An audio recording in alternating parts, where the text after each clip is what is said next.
In the winter of 1888, thousands of immigrant families were trying to build new lives across America's northern frontier. Norwegian, Swedish, German. Many had crossed an ocean believing they were settling fertile farmland. Instead, they found one of the coldest places in North America, a place where a doctor might live 30 miles away, but a baby could decide to arrive tonight, long before ambulances, before rural hospitals, before emergency services reached the prairie. There was often only one person a family could send for. Not a physician, not a sheriff, a midwife. In Pembroke Township, that responsibility belonged to a 44-year-old Norwegian widow named Astrid Lindquist. For nearly 12 years, she had walked across frozen rivers, through waist-deep snow, and between isolated homesteads, delivering babies that many doctors would never have reached in time. The township remembered hundreds of children she helped bring into the world, but they also remembered something she never spoke about. One lonely cabin near the coulee. No matter who asked, Astrid refused to tell anyone why she had never returned. Then came the winter that people across Dakota Territory would spend generations trying to forget. One night, another lantern appeared outside her window. Astrid reached for her satchel. Somewhere beyond the storm, another family was already running out of time, and she turned toward the one place she had promised herself she would never see again. Before we continue, if someone knocked on your door in the middle of a blizzard, asking you to walk for hours through the darkness to save a complete stranger, would you go? I'd genuinely like to hear your answer in the comments. Before hospitals reached the northern plains, childbirth followed a very different map. Across Dakota Territory, a physician might be responsible for hundreds of square miles of scattered homesteads. During winter, those miles could become impossible to cross. A mother in labor couldn't simply send for the nearest doctor. More often than not, there wasn't one within reach. So the frontier invented its own emergency service. It called her the midwife. For thousands of Norwegian, Swedish, and German immigrants who settled the northern prairie during the late 19th century, a midwife wasn't simply someone who delivered babies. She carried knowledge that couldn't be replaced until the railroad, the telephone, and modern medicine finally caught up with the frontier. She was often a family's only chance. There were farms Astrid could have reached with her eyes closed, cabins where she delivered not only the children, but, years later, their younger brothers and sisters too. But there was one part of the township she hadn't walked through in years. People noticed. Nobody asked twice. People remembered the children she delivered. Far fewer remembered how much preparation happened before she ever stepped through another family's door. On the prairie, a successful birth usually began hours before labor became dangerous. The first journey wasn't made by the midwife. It was made by whoever came to find her. If a woman's labor began after sunset, her husband, her brother, or her oldest son often set out immediately. They followed fence lines, frozen creeks, or telegraph poles that remained visible after wagon trails disappeared beneath fresh snow. A single wrong turn could add hours to the journey, and during winter, hours often mattered more than miles. Astrid understood that better than anyone. Every morning, before the rest of Pembroke Township had fully awakened, she prepared as though someone was already riding toward her house, not because she expected trouble every day, because someday she wouldn't have time to prepare after the knock came. Her leather satchel rested on the kitchen table, People often imagined frontier midwives carried mysterious medicines.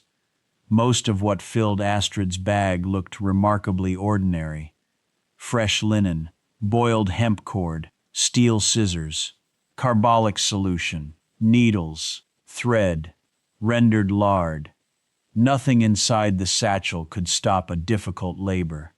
Its purpose was much simpler: to give both mother and child the best possible chance of surviving one. Experienced midwives packed those tools in the same order they expected to reach for them. Thick mittens made searching difficult inside a freezing cabin. Cold fingers quickly lost their sense of touch. Every misplaced instrument stole time from someone who might already be running out of it. Astrid never searched for anything. Her hands already knew where every item belonged. Before closing the satchel, she always placed one thing beside it, instead of inside: a kettle. Long before most frontier families understood the science behind infection, experienced midwives had learned the lesson another way. Women who gave birth with clean water nearby often lived. Women who didn't, too often never recovered. Astrid never left her house until water was boiling. Some knowledge arrived through books. The frontier usually learned through funerals. Behind her, the kitchen door opened. Eric stepped inside carrying an armful of split oak for the stove. Without asking, he picked up the satchel. The leather shoulder strap had begun to crack where years of winter journeys had bent it across heavy wool coats. "If that breaks," he said quietly, "you'll lose half your bag before you notice." Astrid watched him work. Then she smiled. "You've been paying more attention. I've been watching the person who taught me." Neither mentioned what they were really thinking. On the prairie, dropping a satchel into deep snow wasn't an inconvenience. Boiled linen became wet. Metal disappeared beneath drifting powder. Precious minutes vanished while someone searched with frozen hands. Even a leather strap could decide whether a mother received help in time. Outside, morning settled gently across Pembroke Township. Smoke rose from chimneys almost perfectly straight into the pale winter sky. Older settlers watched that smoke as carefully as they watched the weather itself. A chimney that carried smoke straight upward promised calm air. Smoke that suddenly flattened close to the rooftops often meant strong winds had already begun moving somewhere beyond the horizon. On the northern prairie, people learned to read the weather long before weather stations reached the frontier. They had to, because a blizzard rarely announced itself when it arrived. It announced itself while there was still time to get home. The difficult part was recognizing which signs mattered. Most winters, those warnings were enough. The winter of 1888 would become remembered for the days they weren't. For most frontier families, childbirth was never the responsibility of one woman alone. Long before the midwife arrived, an entire household quietly rearranged itself around the coming birth. Fresh quilts were spread beside the stove, so a newborn's first blanket would already be warm. Kettles stayed over the fire, not simply for washing, but because nearly every task inside the room required hot water. Older daughters gathered extra candles before sunset. Someone carried in another armful of firewood. Even the simplest chore became urgent once labor began. Preparation bought time, and on the prairie, time often decided everything. Astrid believed she could learn almost as much from a household as she could from the mother herself. A neatly prepared room usually meant someone had been thinking clearly for hours. Panic rarely entered a home all at once. It arrived one forgotten task at a time. That afternoon, Astrid walked to the Hansen homestead, where a healthy baby boy had been born 8 days earlier. Many people imagine a midwife's work ended the moment a child took its first breath. The frontier taught something different. The days after delivery could be every bit as dangerous as the labor itself. Infection, fever, hidden bleeding, exhaustion. Most of those dangers appeared only after the excitement had passed. A successful birth meant very little if the mother never recovered to raise the child she had survived to meet.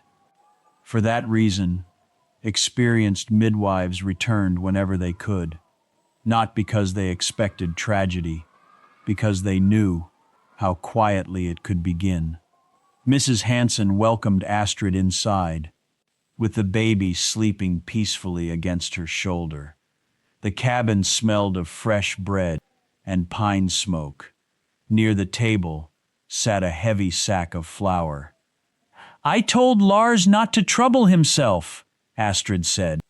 Mrs. Hansen smiled. "He said you'd refuse it if he handed it to you. So he left it anyway." Money rarely changed hands after a birth on the frontier. Many farming families simply didn't have enough to spare. Instead, a midwife might receive flour after harvest, cured pork before winter, potatoes from a root cellar, split firewood, or a few jars of preserved fruit once summer returned. Over 12 years, Astrid's pantry had quietly become a record of the township. Families rarely remembered the exact day she had visited. They remembered the sack of flour they still owed her, or the firewood delivered after harvest. On the frontier, gratitude often lasted longer than money. Every sack of flour, every bundle of firewood, every jar resting on her shelf came from a family that had once spent a long night hoping both mother and child would still greet the morning. Before leaving, Astrid examined the infant one last time. Strong color, clear breathing, good appetite. She nodded with quiet satisfaction. "He's doing exactly what babies should do." Mrs. Hansen's shoulders relaxed. The child wrapped tiny fingers around one of Astrid's. She smiled. "He's stronger than he looks." "He gets that from his father," Mrs. Hansen replied. Astrid gave a quiet chuckle. "I was talking about his mother." Outside, daylight had already begun slipping toward evening. Across the prairie, lanterns slowly appeared inside scattered homesteads. On isolated settlements, darkness changed the meaning of a lantern. During the day, it was simply another source of light. After sunset, it became a promise. A lantern burning outside a cabin told every traveler crossing the prairie that someone inside was still awake. Someone would answer the door. Someone could still be called upon. Before morning, by the time Astrid reached home, Eric was fastening a second lantern beneath the porch roof. She looked up. "We're expecting company?" He tightened the hook before climbing down. "No." A faint smile crossed his face. "But somebody probably is." Astrid watched the warm glow spread across the snow. For a moment, neither of them spoke. Then, from somewhere beyond the darkness, came the unmistakable sound of a horse being ridden far harder than anyone rode simply to visit a neighbor. The rhythm grew louder, faster, until it stopped abruptly outside the gate. A heartbeat later, someone struck the front door, hard enough to rattle the entire cabin. Astrid looked at Eric. He looked back at her. Neither needed to ask why anyone would arrive at that hour. On the northern prairie, a knock after dark almost never meant visitors. It meant, somewhere beyond the night, A child had decided not to wait until morning. The first words spoken after a knock on the frontier were rarely a greeting. There wasn't time. By the moment someone arrived at a midwife's door after dark, they had often spent hours riding frozen trails, crossing open prairie, or walking through snow that reached above their knees. Every unnecessary sentence delayed the one person they had come to find. The man standing outside Astrid's cabin looked barely old enough to shave. His horse trembled beneath him, its coat white with frozen sweat. "I need the midwife!" His voice cracked before the final word. Astrid had already reached for her coat. Years of experience had taught her that panic could hide important details. Before she gathered another blanket or closed her satchel, she needed something more valuable than speed. She needed information. Contrary to popular belief, experienced frontier midwives rarely hurried out the door without asking questions. The first few answers often determined whether a journey would end with an ordinary birth or a funeral. "How long?" The young man blinked. "What? How long has she been in labor?" He swallowed. "Since yesterday morning." Astrid's expression changed, almost imperceptibly. "A first child. More than a full day," she continued calmly. "Has the bleeding started?" "No." "Has the water broken?" I think so. Yesterday." "The pains?" "They were strong." "And now?" "They've slowed." He lowered his eyes. "She hardly speaks anymore." Astrid didn't answer immediately.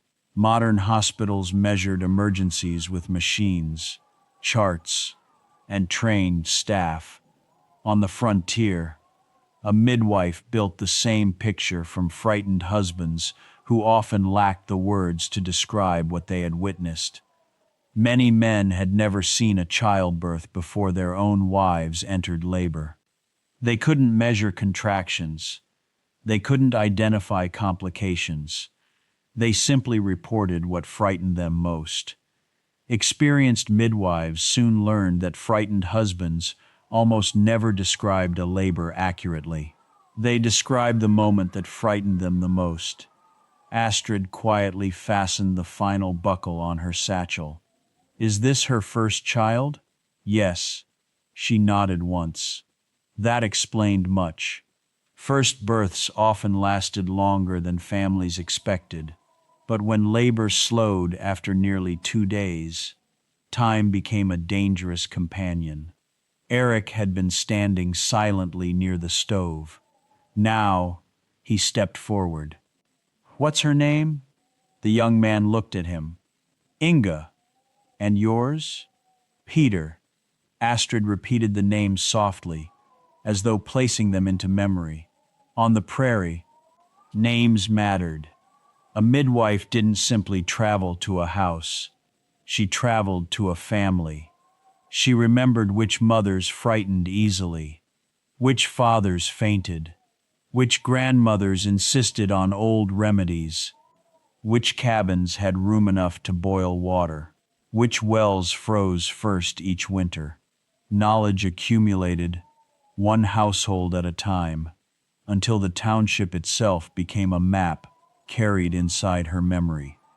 She looked back toward Peter. "Where's your place?" He hesitated. "The Vang homestead." Astrid waited. "Near the—" He searched for the familiar landmark everyone used. "The coulee." Nobody answered. The fire snapped softly inside the stove. Peter shifted his weight. He looked between Astrid and Eric, suddenly unsure whether he had said something wrong. Eric was the first to move. His eyes found his mother's. She hadn't changed expression, not noticeably, yet something behind her eyes had gone still. She lowered her gaze and tightened one leather glove with deliberate care. Astrid looked at him again. Only then did she speak. How long did it take you to get here? A little over 3 hours. Without stopping? He nodded. The drifts were already getting deeper west of Miller's fence. Astrid walked to the window. Beyond the frost coating the glass, the second lantern still burned beneath the porch roof. Its warm light reached only a few feet into the darkness before winter swallowed it whole. For a long moment, she said nothing. Then quietly, "Eric," he already knew. Without another word, Eric reached for her snowshoes. Astrid lifted the satchel from the table. Before dawn, thousands of prairie families trusted their lives to journeys exactly like this one. The difficult part was rarely delivering the child. It was reaching the family before the prairie decided otherwise. Long before a frontier midwife reached the family waiting for her, she first had to leave her own. That decision was rarely as simple as opening the front door. Once a woman stepped into a winter night, nobody could predict when she would return. A straightforward delivery might keep her away until sunrise. A difficult one could last well into the following day. And if a blizzard closed the prairie, she might not come home for several nights. Every departure carried its own quiet preparations. Eric laid the snowshoes beside the door, while Astrid fastened the final buttons of her heavy wool coat. Neither hurried. Experience had taught them that forgotten necessities were seldom discovered, until they were many miles from home. She reached for a second pair of wool mittens. One stayed in her pocket, the other disappeared into the satchel. On the northern prairie, dry gloves could become as valuable as medicine. Snow melted, wool froze, hands became useless. A pair of soaked mittens could turn useful hands into useless ones, long before a journey ended. Astrid checked the satchel one final time, not because she doubted her memory, but because routine had saved more lives than confidence ever had. Then she reached toward the lantern hanging beside the door. For a brief moment, her hand stopped just short of it. The flame blurred against the polished glass. She blinked once. Then again. The edges slowly sharpened. Only then did she lift it from the hook. Eric noticed. It wasn't the first time. Over the past winter, he had begun seeing small hesitations his mother pretended not to notice herself. She lingered a little longer before stepping outside after sunset, held books closer to the window during fading afternoon light, sometimes reached for objects that weren't quite where she believed they were. She never spoke about it. Neither did he. On the frontier, growing older was treated much like the weather. People acknowledged it quietly, then continued working. Outside, Peder paced beside the exhausted horse. Every few moments, he looked toward the darkness, as though staring hard enough might shorten the distance home. Inside, Eric quietly filled another kettle and placed it beside the stove. If his mother failed to return before morning, there would still be warm water waiting when she came home. Neither of them mentioned why. On isolated homesteads, many conversations were carried out through routine instead of words. Astrid wrapped another blanket around her shoulders. "The sled?" Eric asked. She looked toward the window. The horse outside stood with its head lowered, steam drifting from its nostrils. Before Astrid could answer, Peter shook his head. "Too many drifts." She nodded once. That settled it. Many people imagine horses solved every problem on the frontier. Winter often proved otherwise.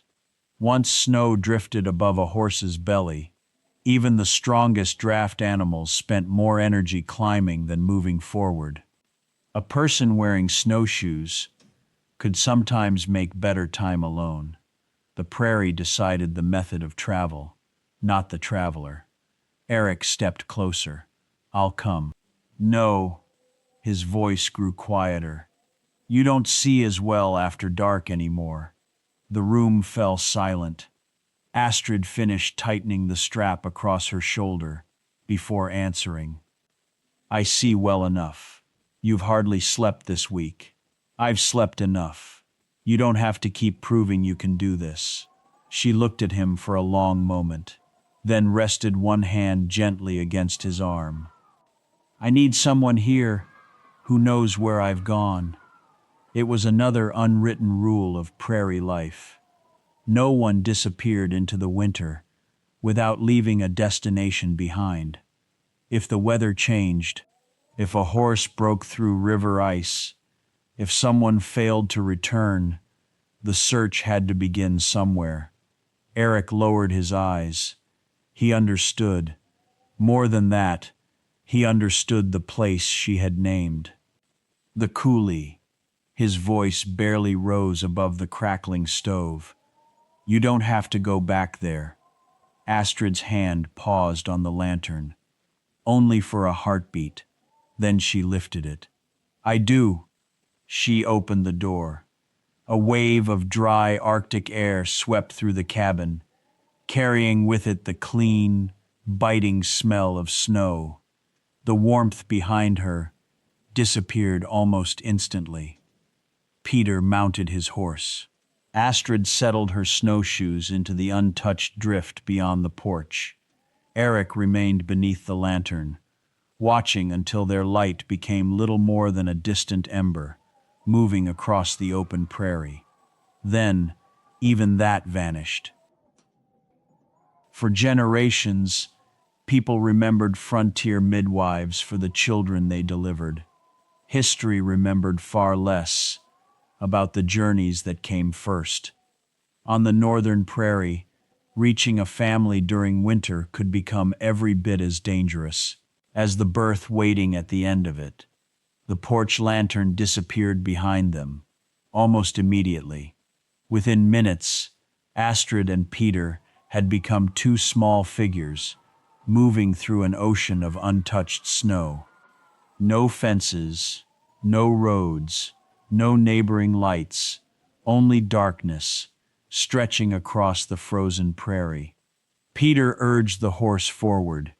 Astrid settled into the steady rhythm of her snowshoes beside it. Neither hurried. Both understood that winter punished anyone who wasted strength too early. Ahead of them, a line of weathered telegraph poles rose from the snow. Each stood just within sight of the next. Peter glanced toward them. I thought the road was farther west. Astrid shook her head. The road is. She stepped toward the nearest pole. We won't follow the road tonight.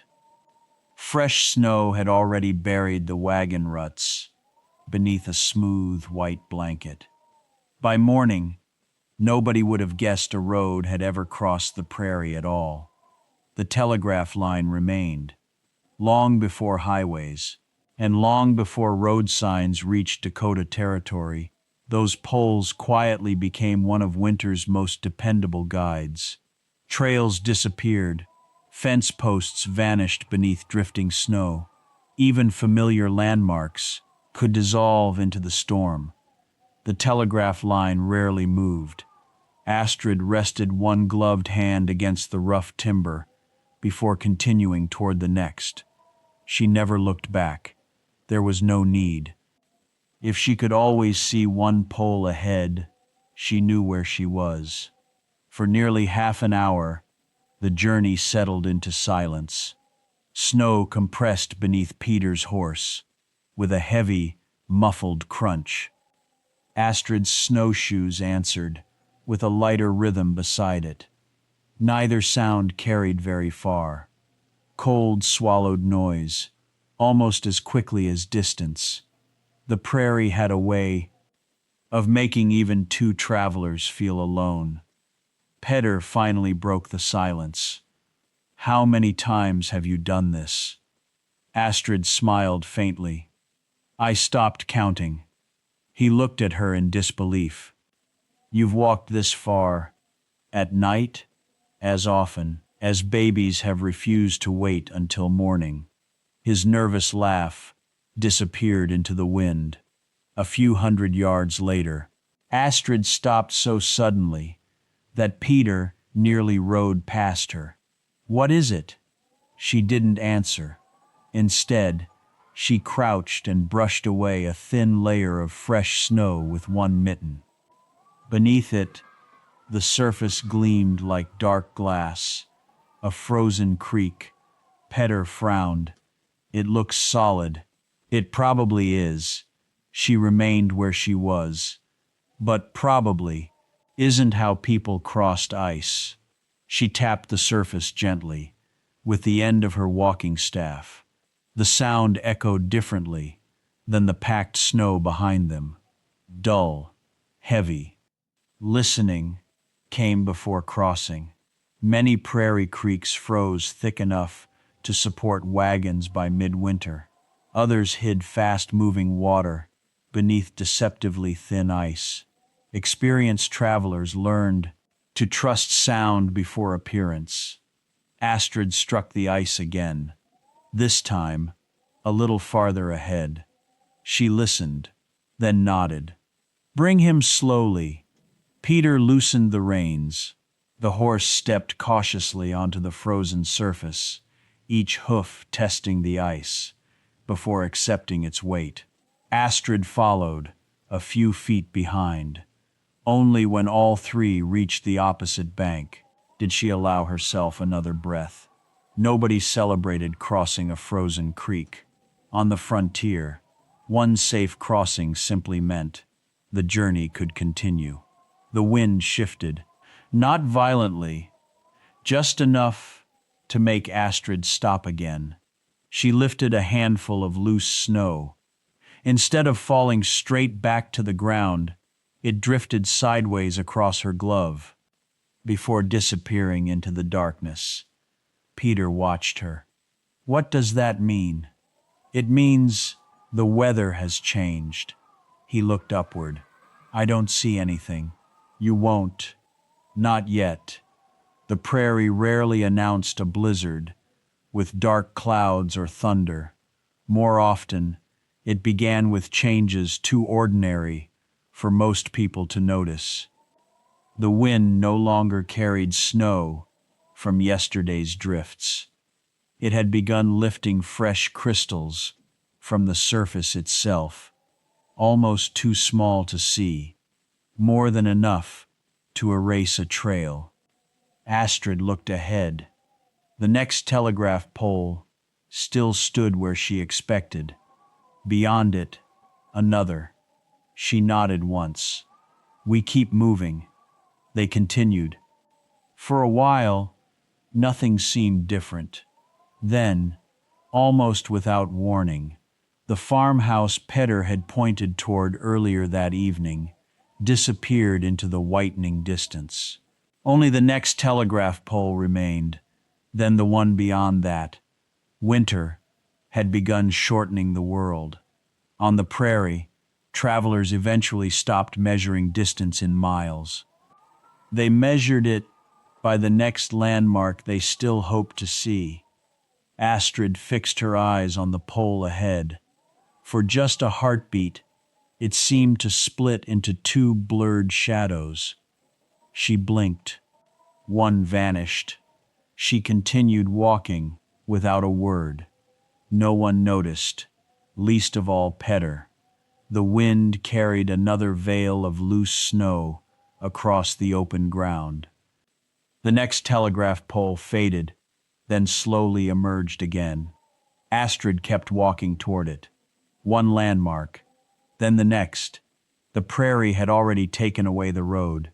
Before morning, it would ask them to surrender far more than that. The prairie seldom became dangerous, all at once. It removed certainty, a little at a time. At first, Astrid noticed only the snow. Not the snow falling from the sky, the snow already lying on the ground. Thin ribbons of powder began sliding sideways across the frozen surface, weaving around bunchgrass and fence posts, before disappearing into the darkness. She slowed. Petter glanced upward. It's not snowing. No. She watched another pale stream skim across the prairie. But the wind has found yesterday's snow. Long before weather stations reached Dakota Territory, experienced travelers learned that drifting snow often revealed more than falling snow. Fresh flakes told people what the storm was doing now. Snow already on the ground revealed what it was about to become. A little farther, Astrid said quietly. Then we leave the wagon trace. Peter frowned. We leave it? She pointed ahead. The wind won't. Minutes later, the shallow track they had been following dissolved beneath fresh drifts, exactly as she had expected. Nothing marked where hundreds of wagon wheels had passed, only days before. The prairie had erased them. Without another word, Astrid turned toward the telegraph line. Ahead of them, the poles still stood. The snow changed. The road disappeared. The poles did not. For families crossing the northern plains, before reliable roads, telegraph lines became more than a way of carrying messages. They became fixed landmarks. In a landscape where almost everything else could vanish overnight, Astrid counted them, almost without realizing she was doing it. One, then the next, always knowing where the following pole should appear. For nearly an hour, the system held. Then, the next pole never came. She stopped. Peter looked past her into the darkness. It should be there. Astrid didn't answer. She searched the white horizon. Nothing, only drifting snow. For just a heartbeat, the darkness ahead divided into uncertain shapes. She blinked. One shadow disappeared. The other remained. Her vision had sharpened again.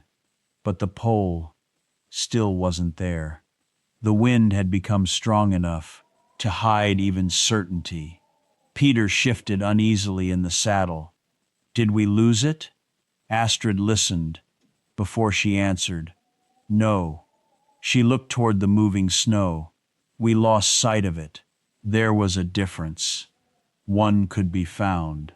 The other required patience. She angled farther north. Less than a minute later, the dark outline of the next telegraph pole slowly emerged from the blowing snow. Petter released a breath he hadn't realized he was holding. Astrid said nothing. Experience rarely celebrated being right. It simply kept moving. The horse suddenly stopped, not hesitated. Stopped. Its ears lifted. Its forelegs refused another step. Petter tugged gently on the reins. Come on. The animal stood perfectly still. Many people believed horses instinctively knew the safest path home. Prairie winters often taught a different lesson. Once familiar landmarks disappeared, horses became uncertain too, but they frequently sensed dangers hidden beneath fresh snow before their riders did. Astrid stepped forward, laying one gloved hand against the horse's neck. Let him wait. Peter loosened the reins. They stood in silence. The wind swept another veil of snow across the ground. Slowly, Astrid stepped ahead with one snowshoe. The crust held. Another step, then another. On the fourth, the snow suddenly sagged beneath her weight. She stopped, immediately. Not deep enough to break through, but enough. A narrow drainage cut lay hidden beneath the drift. One more careless step from the horse, and it might have broken a leg. Astrid looked back. He found it before we did. Petter gently stroked the animal's neck. I'm sorry. Astrid shook her head. Out here, she looked at the horse. You listen to anything willing to keep you alive. They circled the buried washout together before returning to firmer ground. The journey became quieter after that, not because the wind had weakened, because everything else had. The farther they traveled, the fewer sounds remained. No barking dogs, no distant cattle, no creaking windmills. Even the telegraph wires above them had fallen strangely still.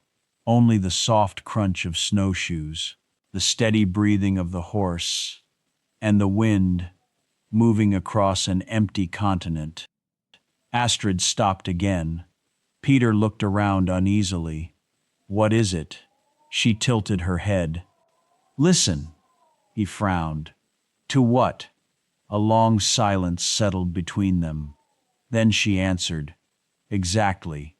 On the open prairie, experienced travelers often noticed silence before they noticed danger. The familiar sounds of settlement disappeared before the storm itself arrived. It was the land's quiet way of announcing that they had wandered beyond the reach of ordinary help. Peter stared into the white darkness ahead. After a long while, he spoke so softly that the wind almost carried the words away. Do you think? He hesitated. I waited too long? Astrid kept walking. When did she tell you to come? This morning. And when did you leave? He lowered his eyes. As soon as she couldn't stand any more. Astrid nodded once. Neither comfort nor blame, only another question. What did she say before you left? A faint smile crossed his face, despite everything. She told me, he swallowed, to stop looking so frightened. Astrid smiled, almost imperceptibly. That sounds like a woman, still thinking about someone besides herself. They walked on. Ahead, the snow thickened once more. The next telegraph pole disappeared. Astrid stopped. For the first time that night, she did not immediately know where the next step belonged. Neither of them spoke. The wind swept endlessly across the prairie.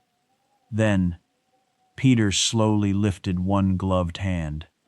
There, Astrid followed the direction of his finger.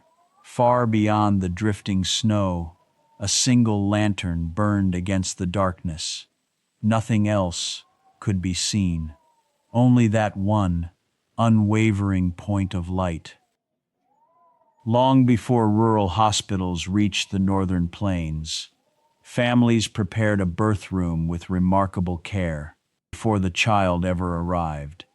The largest bed was moved closer to the stove. Fresh quilts were folded within easy reach.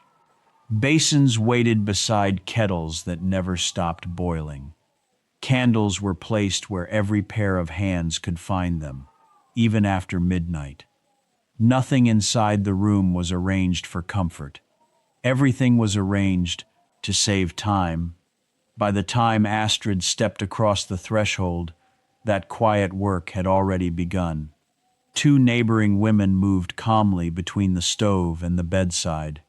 An older woman fed another length of firewood into the flames. Without taking her eyes from the laboring mother, Petter closed the door behind them, sealing the wind outside. For the first time since leaving home, the prairie fell silent. Astrid removed her gloves and slowly looked around the room. Then she stopped, only for a heartbeat. The stone fireplace, the narrow window overlooking the frozen coulee, the cupboard tucked into the corner, the heavy ceiling beam darkened by decades of smoke. None of it had changed. Not enough. She lowered the lantern onto the table without a word. Memory had arrived before she was ready for it. On the frontier, childbirth rarely belonged to the midwife alone. Experienced neighbors understood exactly where they were needed. One kept fresh water boiling. Another warmed clean blankets beside the stove. Someone else comforted the mother between contractions. Every pair of hands allowed the midwife to keep her attention where it mattered most. The older woman looked up as Astrid approached the bed. Recognition softened her face. "It's been many years." Her voice was barely above a whisper. "Since you've crossed this doorway." Astrid rested her fingers gently against Inga's wrist, counting the slow rhythm beneath her skin. She offered no reply. The room waited. Only the fire answered, settling softly inside the stove. Astrid drew the stool closer to the bedside. Only now did she allow herself to study Inga properly. Long before hospital instruments became common across the northern plains, an experienced midwife learned to measure labor with little more than careful observation. Color, breathing, exhaustion, the strength of each contraction. Every small change answered a question. No machine yet existed to ask. Inga's face glistened with perspiration, despite the winter cold beyond the cabin walls. Her breathing had grown shallow. When the next contraction came, Astrid placed one hand gently against her abdomen. She waited, not because she doubted what she felt, because experienced midwives never hurried an examination. The body often revealed more during silence than during pain. The contraction faded. It hadn't been strong enough. Astrid looked toward the women gathered nearby. "How long has she been this tired?"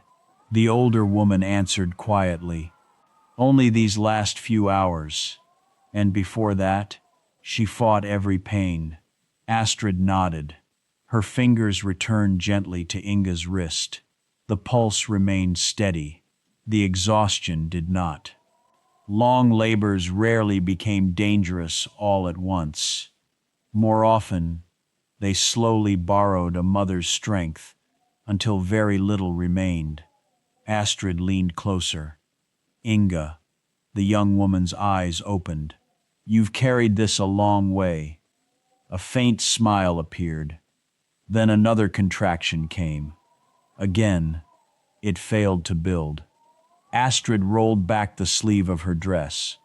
"Bring me more hot water." One of the women turned immediately toward the stove. The room moved without confusion. Everyone already understood where their hands were needed. Only then did the older woman speak again. Quietly, almost to herself, "Nothing's changed." Astrid continued arranging the clean linen beside the bed. A long silence passed. "We couldn't bring ourselves to." Her hands paused. Only for a heartbeat. The woman lowered her eyes. "Not after Anna." No one spoke.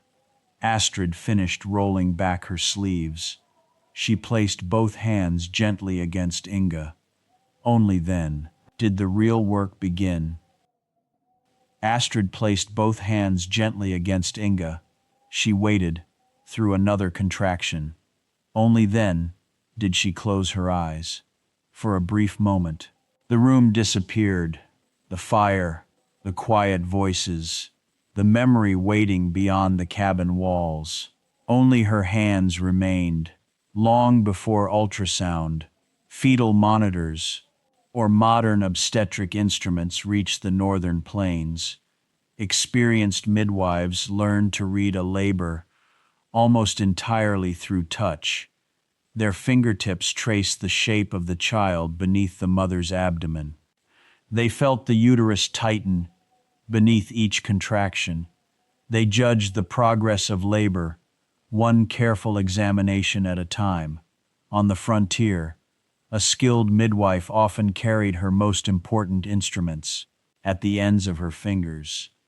Astrid's hands shifted, almost imperceptibly. She wasn't searching, she was listening. Then, they became still. Something wasn't where she expected. She opened her eyes. Her voice remained calm. Inga, the young woman looked toward her. When the next pain comes, Astrid gently adjusted her position. Don't push. No one questioned the instruction.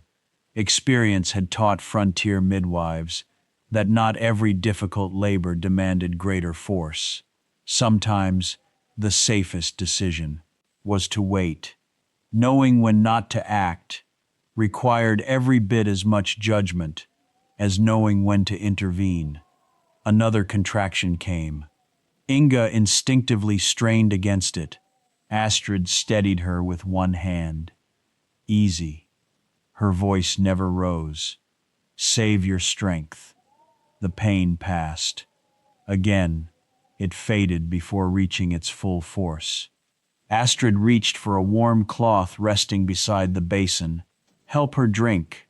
One woman lifted the cup. Another adjusted the blankets. The room moved, without confusion.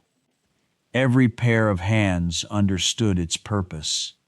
Years earlier, Astrid had stood inside this same room, watching precious minutes disappear. Tonight, she refused to surrender. Another one. Another contraction gathered, slowly. Astrid remained exactly where she was. One hand steadied Inga's shoulder. The other rested lightly against her abdomen, waiting for the moment. She had been measuring since she first entered the room. Years of experience had taught frontier midwives that patience often saved lives. No urgency could. Inga. Astrid's voice was calm. When the next pain comes, she met the young woman's eyes. Now, the contraction strengthened. Not suddenly, steadily. The kind Astrid had been waiting for. Inga pushed once, then again. The room held its breath. A moment later, a newborn's cry broke the silence. No one moved, not at first. The sound itself seemed almost impossible after so many hours. Only then did the women begin to smile. One carefully wrapped the child in warm linen. Petter lowered his head into his hands. The fire continued burning exactly as it had all night. Astrid did not look toward the child. She was already reaching for Inga's wrist. Her fingers counted the pulse beneath tired skin. She examined the bleeding, adjusted another blanket across the exhausted mother's shoulders, waited, watched. Only after she was satisfied did Astrid allow herself to glance toward the newborn. Long before modern maternity wards reached the northern plains, experienced frontier midwives often returned to the mother before celebrating the child. They understood that a successful birth was only the beginning. The quiet minutes afterward often demanded the same patience and judgment as the labor itself. Inga opened her eyes. Astrid answered, with the smallest nod. You both are. The young mother closed her eyes again. This time, from relief, the older woman quietly folded another blanket before resting her hand against the worn wooden bed frame. We never moved it. Astrid looked toward the bed without speaking. Silence settled gently across the room. Not after Anna. The only sound came from the child now breathing peacefully beside the stove. The woman lowered her eyes. She kept asking if you'd arrived. Astrid's hand rested against the leather strap of her satchel. For just a heartbeat, she closed it, more slowly than she had opened it. Nothing else needed saying. The room had remembered for years. Now it could remember something else. Astrid washed her hands in the warm basin, collected the linen she had used, rolled down her sleeves.